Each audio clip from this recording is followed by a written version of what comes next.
Arc 1, Issue 17. Amara prepares her bedroll for a more than welcome respite. She catches herself glancing at the final door out of the corner of her eye. Despite the pain, the danger, the risk, this has all been everything she dreamed adventuring would be. Allura sets a blanket over Eric as he slowly regains use of his body. Carefully as to not drown him, she feeds him sips of water to avoid dehydration. What do we suspect lies beyond the final door? Not the last trial, I mean. Beyond that. What awaits us when we complete this initiation? As he flips through the pages of one of his tomes, Vic looks over the yellowed pages at his friends. It's difficult to say. I imagine possibly a laboratory or library, perhaps a bedchamber. The Currans were an inventive people, masters of magic and technology. We can only imagine what went through their minds. Allura nods, adjusting a pillow under Eric's head. He looks at her, speaking thanks with his eyes as his tongue fails to obey. I see. You are well versed in these people, Master Vic. Well, as a student of magic and history, it is only fitting. Vic adjusts his glasses nervously.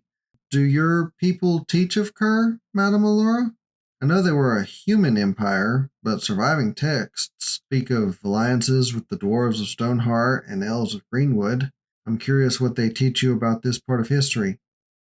I imagine they teach us about Kerr the same way they teach you about our kingdoms, likely noting their existence and passing. Allura giggles. Forgive my humor. I merely mean that, while I am aware of the impact Kerr had on our land, they are not spoken of with an abundance of fondness. Amara lays down, staring at the ceiling. Do you think the Currans knew this is the world they were leaving for us? Vic closes his book, setting it back in his pack. I imagine not. Their empire spanned some 3,000 years. For humans, that is unmatched. If any elven empire lasted that long, it would be 2 or 3 generations at most. The dwarven empire, maybe 7 generations. Humans, with a lifespan ranging from 80 to 100 years, depending on conditions, that's 30 or more generations. Though the last empire ruled a little longer than most. Laura raises an eyebrow, her lip creased in a frown. That is a very kind way of phrasing his rule, Master Vic. I don't imagine he offered the same care to his people. Amara rolls over, propping herself up on one arm. Why? What happened? Laura's eyes fix on Vic. I would love to hear your interpretation, Master Vic. Vic sighs, letting out another nervous chuckle. I never meant to defend the Emperor in shadows. His actions set in motion everything we know today. I would be a fool to deny all of current advancement at the actions of one man. What did he do, Vicky? Amara asks with piqued interest.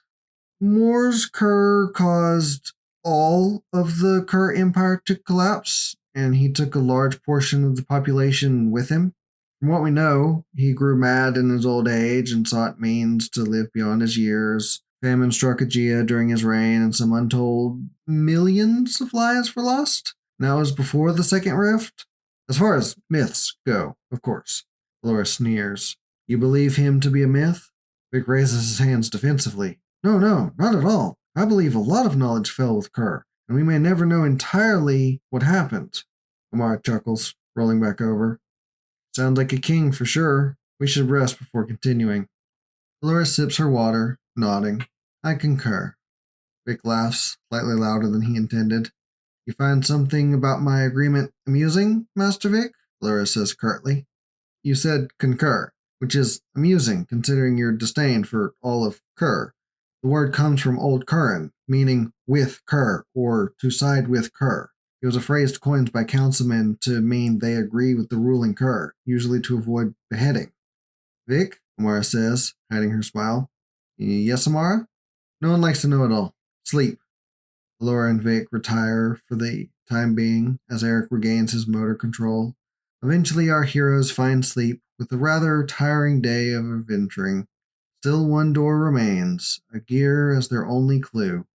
Kerr may have fallen, yet enough remains to tell story after story.